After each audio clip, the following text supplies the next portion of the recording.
What's up, everybody? This is DDS, and today I am back again with another podcast for you all.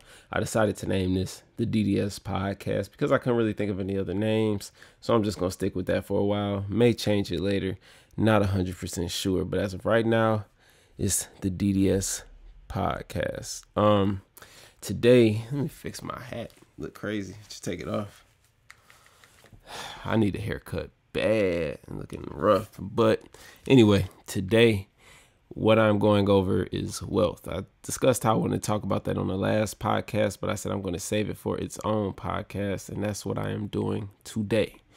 So last night I did a live stream. Thank you for everybody that tuned in. It was a what we call the DDS Beat Lounge, where we listen to other people's beats. All my subscribers that come in on time, listen to their beats, review it. And we kind of got into a discussion about wealth last night. Now, what wealth is to me is being able to leave something for my family and also having freedom. Freedom to me includes financial freedom. So I feel like it's very important to discuss it. And I love talking about this stuff with other people who also want the same things out of life, especially when it comes to financial freedom. Now, last night I shared the story of how I worked at a factory. You know, I did everything I was supposed to do, showed up on time, didn't call off. I knew multiple jobs, all of that stuff. If you guys have watched the Keep Pushing video, part 1 on my channel, you're probably familiar with the story. If you haven't watched it, you can check it out. It's I don't know if it's 30 minutes or not, but it's somewhere around 30 minutes of a little video I made. But the story was I worked there, did everything well. They started laying people off, called me into the office and was like, "Oh, you're such a good worker, such a good worker, but we got to let you go." So that right there just turned me off against working in that sense. Now I'm more of somebody who is, you know, like an entrepreneur, and I also I'm not against anybody having a job, but I believe people should definitely take up on their passions, whether it's a side hustle or if you are lucky or blessed enough to have a full-time gig where it's something that involves your passion. So that way it's not like work. But anyway, first thing I'm gonna touch on with this is my multiple streams of income. As of right now, I have about 7 streams of income. I didn't list them out for this, so I'm doing this all off the top of the dome. And a lot of people see me and think that it's just my beat sales. My beat sales are cool. You know, it's a few $100s a month, something like that. I'm not one of the people that's getting, you know, the thousands of dollars a week or month off of BeatStars, but I am planning on building my way up to that. I'm planning on implementing things that gets me to that point. I'm studying marketing and sales and whatnot, so I plan on getting that down packed before the end of this year. I plan on going crazy on BeatStars. So when that happens, I'll definitely let y'all know, do videos on it and all that. But the way I broke this whole thing down is like my financial my income is like a pizza. So beats is just one slice of the pizza. Then I have other things, you know, YouTube is one stream of income. Then you have like affiliate marketing. Then you have investments. You have my course, you know, shirts. You know, by the way, before I go too deep in that, I'm going to come up with some new ideas for shirts real soon. Probably over the weekend, I'm going to design some new shirts. And be on the lookout for those. And let me know if y'all have any ideas that y'all would like to see on the shirt too. I'll possibly design those as well. But, you know, that's just part of it. That's not everything, but that's just literally a part of it. And it's important because if one thing fails, I still have other things going, in the sense of I broke it down into the pizza. If I had this whole pizza here and one slice is missing, I could still eat good. And that's really important. Like, I look at the government shutdown, and I follow a lot of financial channels. Like, you have Dave Ramsey, the financial education channel. I've been following that guy since he only had like maybe 20,000 subscribers. There's a few others out there that I follow, but the point is, like, when the government shutdown happened, you saw where people were not working and not getting paid. So some people were taking out loans to try and make money to keep ends meet and all that stuff. And it's like, man, that's a bad situation to be in. And I look back at my situation, like, you know, when I had the job at the factory and they laid me off, that was my one stream of income. And when they cut that off, it was like, dang, what am I going to do now? It's like, you got to figure it out. So I'm not one of the people that's going to say anything is wrong with having a job. Like, to me, nothing is wrong with having a job. Do what you got to do, or do what you enjoy to do. You know, some people enjoy it. So let me fix this real quick. Can I lift this up? I ain't gonna be able to lift it up without breaking it. I don't want to break it. Let me go like this because I don't want to lean down the whole time. Sorry about that, y'all. I'm leaving this in there. But yeah, I'm not one of those people that's like against people having jobs. I feel like everybody needs to do what they need to do, but just realize that that can be taken away from you. I was watching where on the financial education channel last night, I forgot the dude's name, man. I can't remember. I can't believe I'm forgetting his name right now. But he was talking about how all these CEOs and whatnot are coming out saying that they think it's going to be a recession soon and all of that. So with people losing their jobs and everything, it's like, man, if you don't have any other stream of income, you're hit at that point. I mean, at least if you have a job, you have something else going on, you can stack some extra money, and that way you have a nice rainy day fund. And that's very, very, very important. But besides that, I also got into investing. I would like to actually do classes on investing. I'm not a financial investor or advisor, I should say, or anything. Sorry, I'm just looking at my phone. But I'm not a financial advisor. I'm not certified, nothing like that. I just go based off of my experiences and what I've read and, watch videos on it and all of that stuff. I got started in the stock market by myself. I didn't have any help. I was going around asking people, can you show me how to invest in the stock market? Do you know about investing in the stock market? And nobody could really tell me how to do it. It was just people were saying, don't do it. People were saying you're going to lose money, all of that stuff. But it actually worked out for me in the long run. And I mean, I've only been doing it for it hasn't even been 2 full years yet. But on all of my investments, I have a few different portfolios. My main one is Robinhood, and on my Robinhood portfolio, I made 60% off of my money that I invested, and that includes like over the past few weeks, the stocks were going down, but I still had my money. Like all the money I made in 2018 off of my investments in the stocks got wiped away. But I was still up from where I started, and then now we're starting to climb back up. And an example of that is like with Amazon.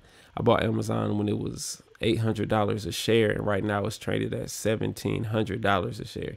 So for those of you that don't know how that works, when you buy a share of stock, you buy it at that purchase price and you hold it. And then from there, when you sell it at whatever number it's at, you get that money for it. So if I was to sell it right now, I would have made, let's just say it was $800 where I purchased it, and I sell it right now for $1,700. I made $900 off of that one share of stock. So there's people out there with thousands of shares of stocks, so if you got money like that, your money's working for you. And I really took the time to learn that because I was watching videos on YouTube. Like one of the people, I mean, he catch a lot of flack for things, but it doesn't have nothing to do with me, so it don't matter to me. But Dr. Boyce Watkins, he was doing a lot of videos talking about how black men should invest into stocks and everything, how we could build up wealth for our families and children and all that stuff in the future. And I took that stuff serious, and I'm glad I got started when I did, even though I didn't have nobody to help me. He put up a video, I believe it was like titled How to Buy Your First Stock. I watched the video, followed the steps. It's super easy. Like this is where I do all my trading right here. But when I first did it, it was done on my computer. And, I forgot what the first stock I bought was. It might have been Disney or Apple. I'm not 100% sure. But once I started, I really got the understanding of it. I went and, let me rephrase that. Let me break it down and see the steps that it went for me. I saw the video, made a TD Ameritrade account because that's what he was using at the time. And from there, I went to Barnes & Noble's because my girlfriend was saying she wanted to go there. So I went with her. And that's really what got me back on reading. I went to the business section and saw all these different books. And I said, you know what? I'm going to buy every single book that looks like it can teach me something about just investing in business, because that's what I was on at the time. So the first book I picked up was Investing 101. I was going to have the books. I was going to show you guys the books, but I just didn't feel like gathering them all up because it'll be a lot of them. So Investing 101 is one of the books that I read. I will put a link to all the books in the description below where you guys could check those out and pick them up if you want them, all that stuff. So Investing 101, then I had Stock Market 101, Rich Dad, Poor Dad, Rich Dad's Guide to Investing. And I think those were it for the time. Those few books right there, Rich Dad, Poor Dad. Oh no, and I had Think and Grow Rich as well. But Rich Dad, Poor Dad was a book that helped like shape my mind as to why I should invest. And I believe he is more of a real estate investor than it is when it comes to stocks. Everybody has to figure out what works best for them.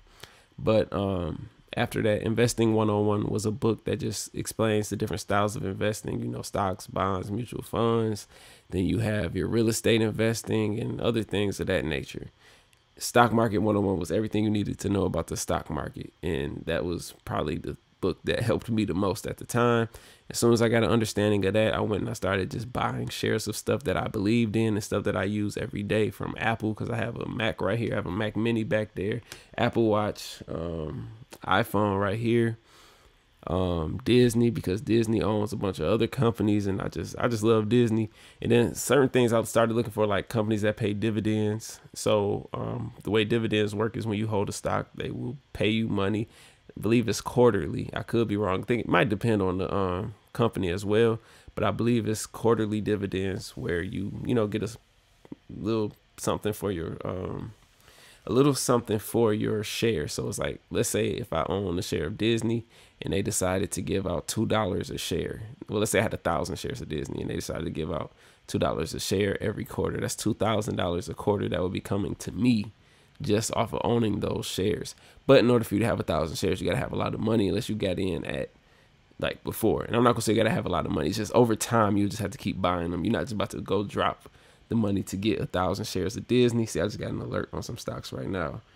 But you're not just going to drop that money on there unless you got it like that. I don't have it like that. So it was an overtime thing with me grabbing all of these different stocks. I probably have eliminating one thing that I have, and I'll explain that in a second. Eliminating one specific thing or one company that I have, I probably own about 50, 60 shares of different companies. But when it comes to one company, I have 500 shares of that company because they were up so high and then they crashed, and I felt like they were gonna go back up. So I bought some stocks some shares when they were like at a few cents, and they haven't went up since. I'm just hoping they go up to $1 or something and I make my money back. If I didn't, I only lost maybe like $10, something like that. I ain't lose nothing too crazy, so not really tripping on that. But that's just how it goes. Stuff goes up and down. Don't invest in stuff. Don't jump into thinking that you're going to make money right away. I'm somebody who buys and holds. All the stuff I buy, I pretty much hold it unless it's not making me any money or if it's just performing badly altogether. If it's performing bad and it doesn't have a dividend, I won't hold it because unless I believe in it. But other than that, I'll let that stuff go. But the main things I have, like Apple, I have multiple shares of Apple, multiple shares of Facebook, multiple shares of Disney, Netflix, Amazon, Shopify, things of that nature. And I'm not telling y'all to go grab this. Y'all make sure y'all do y'all research, because I don't want anybody coming to me saying, oh my God, I saw where you said you had this, I went and bought it and it didn't work out for me, because it may not work out for you. You got to put in at your own risk and just be willing. Just know that whatever you put in there could go away at some point, but based off of history, after every crash, it always bounced back. So that's how I look at it. And another thing that I do that I would like to tell people about is Acorns. I have an Acorns account where that's where you don't pick your stocks individually. I know there's mutual funds and stuff out there. I pick my own stocks. I don't mind picking my own stocks, but some people don't like doing that.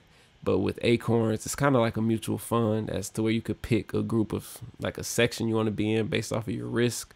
And, I'm 26 years old, so I have enough time to where I could be risky with my investing. So I have like a aggressive portfolio when it comes to Acorns, and it makes some money. It's not really a whole lot, but the thing I like about Acorns is it makes an investment account where it's not even an investment account. Like, let's just say it's a savings account somewhere that you're not even thinking about, like off of $5 a week. That's literally how I started my Acorns, just investing $5 a week, and it just grew over time because they invest the money and all of that stuff. And then I might get a little bit of extra money here and there and toss it in there, or when I get more money coming in consistently, I will boost that number up even more to, I can put in $20, $25 a week. And over time, that money's just stacking up. So to me, that's the key to really having wealth, in a sense, is this is one of the keys, I guess I should say, not the key, but that's one of the keys is investing. See, I know some people that do real estate investing.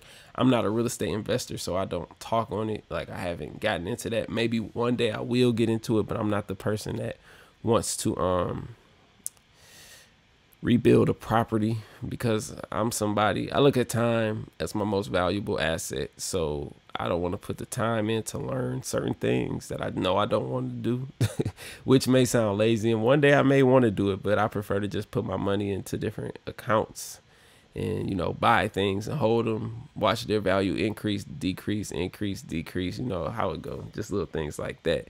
But that's one of the keys to helping us go further, because the banks, in my experience, haven't given us anything for them holding our money.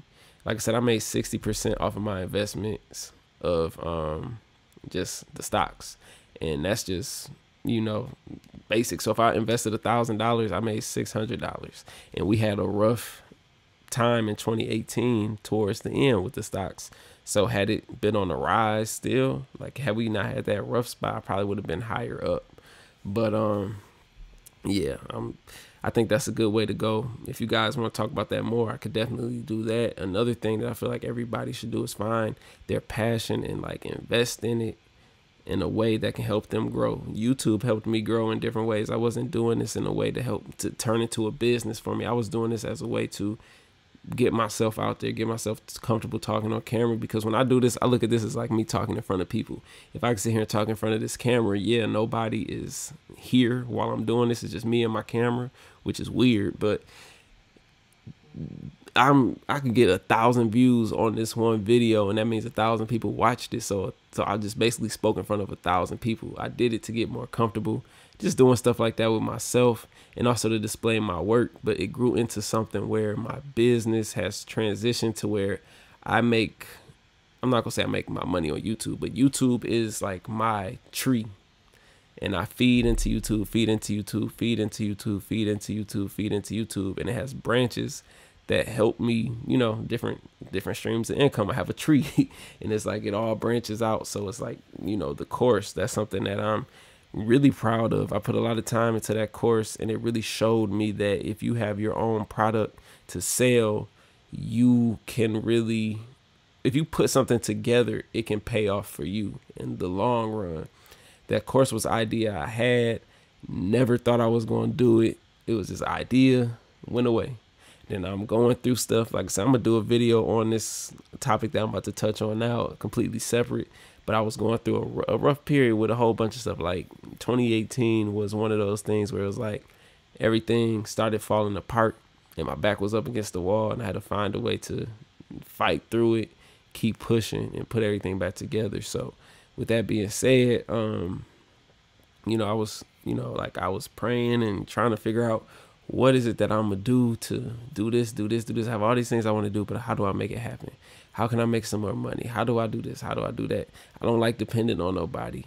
How can I do this without depending on anybody? This, that, and the other. So the machine course kept popping up. And I never acted on it. Then one day I was in the shower and it popped up in my head, and I jumped out, typed it in my phone, got started on it the next day, had everything done in 2 days. It was done, sat on it, never did anything with it. It was just sitting. Then I'm sitting here like, dang, I need to figure out something. I want to do something else. I'm tired of chasing around these people trying to get this going, get that going. I'm tired of doing this, doing that. So I was like, man, that course popped back up. And the thing that was stopping me from doing it was because I did not know where to put it. And then when I eventually put everything together, uploaded it at the best spot, even though it costs money to host it and everything, but it pays for itself. You put it out there and people buy it. And it wasn't so much of a money thing because I was doing my one-on-one sessions. I was making money off my one-on-one sessions, but it became back to the time. A lot of people had simple questions. They wanted to know, how do you do this? How do you do that? And it's like, you don't need an hour of my, like if I explain this to you for an hour before you get it, you're not going to understand the next steps. So it was something of giving a value to somebody at the same price they would pay me for an hour of my time. It's like, so you don't have to pay me for 2 hours. You can learn all this stuff here. And then from there, you come back to me and then ask me what it is you need help with to see if I can help you instead of it. Sorry, y'all, this microphone is falling. I got to figure out a better setup for this. But let me go ahead and finish. Sorry about that. But what was I saying? Anyway, it's just a better way for you to actually learn. And a lot of people support it. I went through the thing of, man, what if nobody supports it? What if nobody buys it? What if nobody thinks it's good enough? What if it's this? What if it's that? And I kid you not, out of everybody that bought it, I haven't got any negative feedback on it. And I feel like that's like my baby. So it means a lot to me that it really was positive. And I'm glad that I could really help people. A lot of people tell me that it helped them actually learn things. And it's different from my tutorials on YouTube. My tutorials on YouTube are just cut and dry. This is this, this is that, this is this, this is that. When I do it in my course, I break it down like I do this because of this. This makes it easier than that. This makes it easier than that. You should do it this way, do it that way, or play around with this until you're comfortable with it. But aside from my course, you know, put my beats online. That was another thing that I didn't want to do, because here I am, somebody who has placements and whatnot. So with me having placements, I'm trying to chase around all the bigger artists. I had people who were telling me not to do it at the time. I had people telling me that I shouldn't get on YouTube. So that turned into me getting another stream of income. I should probably close this. This thing making so much noise. It's probably making my voice and stuff unclear. I should have put the shield around here. I can't believe this is falling. I don't feel like fixing this. I'm going to fix this real quick, y'all. Give me 1 second. All right, y'all. I'm back. Sorry about that. I had to fix that. That was getting on my nerve that this thing kept on falling. And sorry if you hear my laptop in the background. That's how I actually monitor myself and make sure my camera's operating correctly. But in the future, I won't do that because I don't want that noise to get on everybody's nerve hearing that fan in the background, if you even hear it. But yeah, I was just saying with the beats, once I started really pushing it and focusing on making beats, or not making beats, but selling beats online, it started going like this. And then there was an error with BeatStars, and I don't know if this had anything to do with it, but when they went through that time, it was like I didn't get any sales. But once they fixed it and I jumped back on it, I started getting sales again. So I could do some videos on that as well. But that's a stream of income that all my producers have out there, you know. And even if you're not a producer, you know, I have people who, my little sister bakes cakes and stuff like that. So I was telling her that, you know, you should try and put together a business for you where you will have your own like little bakery and stuff. Your stuff is good and it's a way for you to make some money. But that's pretty much all I'm gonna touch on when it comes to that, just because, you know, the different streams of income are out there. I could go through all the stuff that I do, but it's like I'll throw some of the stuff out there. Like I have royalties, shirts, well, that merch, royalties, merch, course, beats. What else? I feel like I'm missing some things, you know, investments, affiliate marketing, YouTube. And the thing about YouTube is, like, I remember somebody was trying to go back and forth with me on YouTube saying that I did YouTube for, I get paid, I do it for a little petty YouTube check for views or something like that. And I had to tell dude, like, bro, I don't make enough money on YouTube. YouTube might cover 2 of my bills, which I'm grateful for. I'm not knocking that at all, but I'm saying if it's only covering 2 of my bills, I'm not living off of YouTube, bro. It's other things that I have to do. So that goes back to, it ain't just one thing. You have to do multiple things. In my opinion, that would be my advice to anybody out there who's trying to build wealth, unless you're just making a whole bunch of money, you stacking your money. But I could do some more things into that as I put some more plans for myself into place, and I could describe what I'm doing. If you guys want more videos on the financial side of things, just let me know. I know some of you guys are interested in it. Some of you might not be. I may get a whole new audience off of this financial discussion stuff. And if you guys are new to my channel, I usually do music. I'm a music producer, but I will have more videos like this coming soon. But that's all. That's pretty much all I wanted to touch on that. Was just how, I don't know why it was on me to put that out there, but I just wanted to put it out there to let you guys know that I feel like we all should be trying to figure out how to get wealthy and take care of our families and just live great lives. And I feel like we really could do it, just as long as we had the right information. And I'm sorry if I'm sounding like I'm rambling. I'm looking something up right now, my next topic. But I'm going to put a link to all the books that I read in the description below. And then besides that, if you want to also read some books about branding, well, the main book I read about branding was Crushing It by Gary Vaynerchuk. Great book. If you just want some inspiration and motivation to help you keep going down your path, even if you're having rough times, I would recommend reading The Alchemist. I will also put that down there. That's a great book. And the story to it is really powerful. So a few days ago, I asked, just out of pure curiosity, what are some things you would like to see on the new machine hardware and software? I would like to talk about it on a new podcast. You guys come up with some interesting ideas. Now, I made this post because I get a lot of emails and comments about speculations of a new machine. Will a new machine come out? What do I think it'll be? Do I think it'll be standalone because Akai has the Fire? And was it the Fire? Oh no, Force. I'm sorry, the Akai Force. People asking me things like that. So I'm just gonna run through some of the ideas and express my thoughts on it.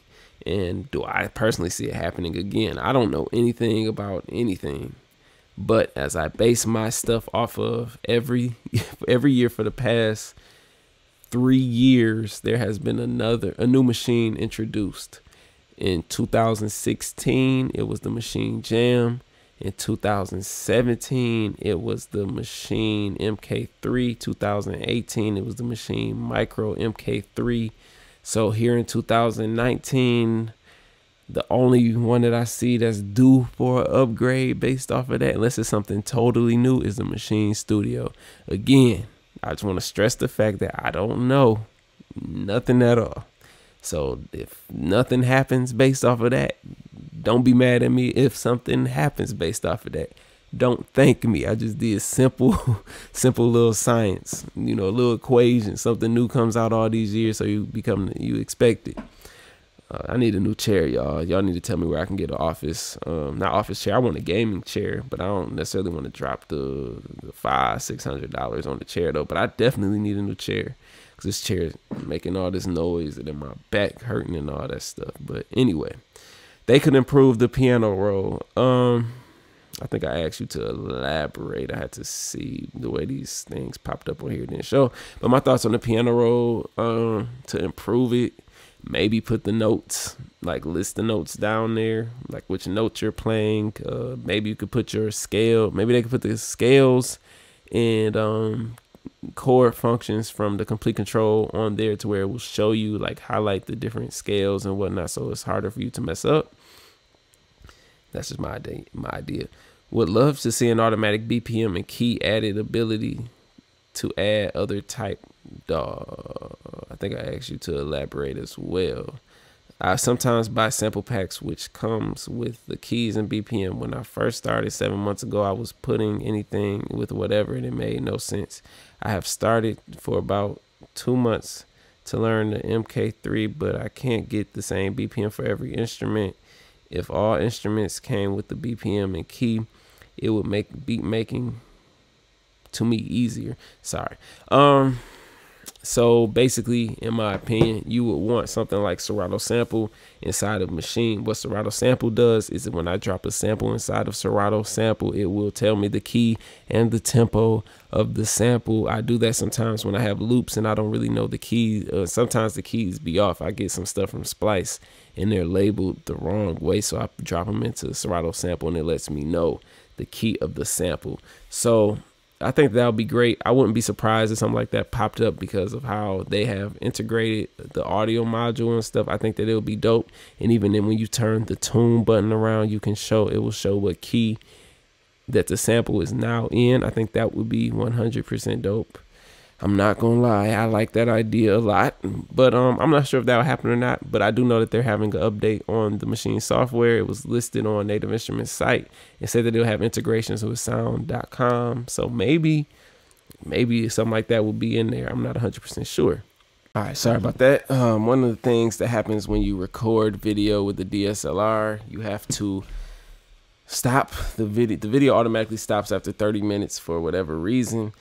I might have a new way of recording this stuff, but I don't think the quality would be the same, so I don't want to risk the quality, but I may try it the next time, especially when I'm recording the podcast with someone else. But back to what I was saying, I'm going to read this comment over again, so that way I'll just start from here. Would be dope to have the option to drag audio samples into the arrangement like in other DAWs, so you can work with patterns and without patterns if you want to. For example, if you use transition samples like risers and so on, and more MIDI editing options, then I would consider making Machine my main DAW for making beats. Now I just use it for sketching ideas. After that, I drag everything into Logic. I agree with you on that. That's one of the things that I do miss about arranging inside of FL Studio. Was when I was using FL Studio, I definitely had the option to, the way you set it up is a little bit different. I mean, there's ways of making it work in Maschine, but it's not like a direct. I can drag a sample to this, a sample to that. Now, if I'm not mistaken, like I believe like last year or something, they were talking about doing an update to the arranger. I don't know if that ever came to fruition, but yeah, I think that would definitely be dope. I'm all for that because I feel like that will help with arranging on different levels. But once you learn the scenes and stuff, though, I think it's dope still. I want Maschine to turn into a real DAW software wise. Yeah, they can keep coming out with dope hardware, but for years, people have been asking for them to update it. Excuse me. My bad on that.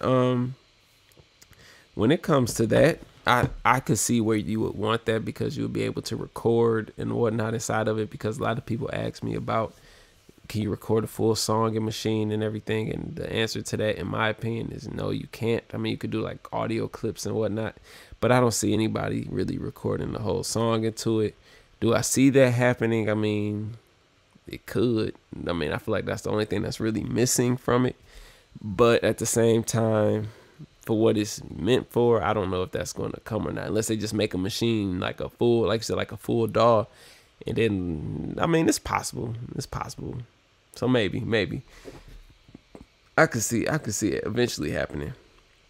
I would like a way to access more than 16 pads in one group in pad mode. Then I could have more than 16 slices while using the trim duplicate method. I actually think there's a way for you to use multiple groups of pads when you are sampling. If I'm not mistaken, you would just have to push the arrows to move over to the next set. If I'm not mistaken, I believe that's how it worked. I did it before, but I haven't sampled like that in a long time, so I'm not 100% sure. But I think there is a way. I have to check it out, and we will see about that. But I think you should be able to, just next time you produce some chops, do some extra chops and see if you press the arrow button and see if it allows you to go to the next section with no problem. Let me read this one. Yo, I know I said this already, but a complete controller with at least 8 pads on it. If a Kai can do it, so can I. A standalone Maschine mobile app where you can buy, copy and paste sounds. I know I said buy, where you can copy and paste sounds from one pad to another. More packs, at least one per month. All the smaller companies are cranking out packs every week. Not saying they're all awesome, but it would be nice to have more packs from Maschine that are ready to go on download. That's my short list. Thanks, bro. Let's talk about the complete controller with 8 pads. I think that would be a cool thing, but on the flip side, for the price, well, I can't say that. I was gonna say you might be just get a Maschine Micro and then the like they're coming out with the M32. But I see how they'll be dope on the same unit though. Like having that on the exact same unit, I think that'll be dope. I could picture it. But like I said, I don't know whether any of this, I don't know nothing about none of this stuff though. I just like your ideas. A standalone Maschine. Yeah, I was talking about that last week. And I think a standalone Maschine would be pretty dope. It would get me from making beats in here. And if it was a way to set it up like with your native access where all of your sounds can download to it, then that would make it amazing. The only downside to standalone stuff to me is what if you can't use your other VSTs like a Omnisphere and things of that nature. Like if you just could only use native instrument stuff, or whoever provides it like a Kai, you can only use that. But I think that would be a dope option. I would love to take my stuff out somewhere else and only need the Maschine. Like I don't need a computer or nothing like that. I think that would be dope. And then just use the headphones. And if you're somewhere where there's some monitors, just plug up and have a good time. I would have fun with that, honestly. So that would be dope. And that might be something that they had to do with the Maschine Studio. The Maschine Studio is it was a big deal. I feel like the Maschine MK3 is better than the Studio. So I feel like the only thing that will top that is if it was like that, or if it was a machine with like a keyboard attached to it. But we just going all over the place with that now though. more packs. I think they have been putting out one per month. It feels like that's what it feels like. The past few months, it seems like it's been one new expansion a month. I could be wrong, but that's what it feels like to me. But they're definitely high quality sounds in their packs though, so I know it takes time to do that. A better view of the piano roll so I can see my notes better. Trying to shrink the arranger up top helps a little bit, but not a lot. That can have something to do with your screen, like your monitor size. Like on my monitor back there, that's a 32-inch Vizio television, so I see it pretty well, but I don't really make too many changes on it, so I don't focus on it like that. We love the ability to copy and paste automation from scene to scene, and also for them to integrate a linear timeline, because I like to make DJ mixes on Maschine. Now, when you say a linear timeline, are you talking about like for arrangements? Because that's what you're talking about. I'm with that as well, but it is still linear once you actually take the time to, learn it. You will be able to be like, okay, I understand how this is supposed to flow. That's all. But as far as copy and paste automation, I believe you can copy and paste automation. I could be wrong, but I think you can. Like when you do automation, look at the bottom where your velocity and stuff is, and I think you can make changes. Excuse me. Sorry, I'm tired. I was trying to watch the Netflix show You. I'm trying to finish it so me and my boy Javon can do a podcast review on the Netflix show You. So trying to knock that out. But let me continue on here. Not a deal breaker, but I would love an EQ like an Ableton, and of course standalone unit would be an MPC killer. So frustrated by the workflow on MPC Live. I've never used Ableton, so I don't know how their EQ is. I'm assuming you might be talking about like a graphic EQ for stuff like that. I have the Waves bundle, so I'm able to pull that stuff up, but it would be dope if you had a NI native visual EQ. That was why I didn't mix a Maschine when I first started, was because it was just like twisting knobs, and I was more of like a visual person, like way back before they even had they didn't even have a mixer in there like that, like where you could see it. Like it was no faders and nothing like that. It was just like literally like the little knobs you turn to different dB and stuff, and that was pretty much it. You could add your effects and whatnot, but I was so used to having the faders and seeing the different channels and everything, and it was just different for me. That's why I didn't really mix a Maschine. But that's all of them that I got on here. And yeah, I appreciate you guys for checking this out. Hopefully y'all enjoyed this. I always feel like when I do these podcasts that I just be rambling, honestly, because I'm just sitting here talking to myself, looking at the camera. I got this microphone that keep falling, and I just be trying to get it together. But like I said, I have some plans coming in the future with these podcasts. I plan on doing these with other people. So as I do these with other people, it will make it flow better, at least on my end. I appreciate all the support that I've gotten for the last podcast and the one before that. And like I said, I'm going to call this the DDS podcast. And I just wanted to say thank y'all for y'all supporting the ideas and all that stuff and just viewing it. And some people watched it to the end, and I appreciate that 100%. You guys just don't know how much that means to me. But the reason why that means so much to me, though, is because I feel like this is something that I want to do.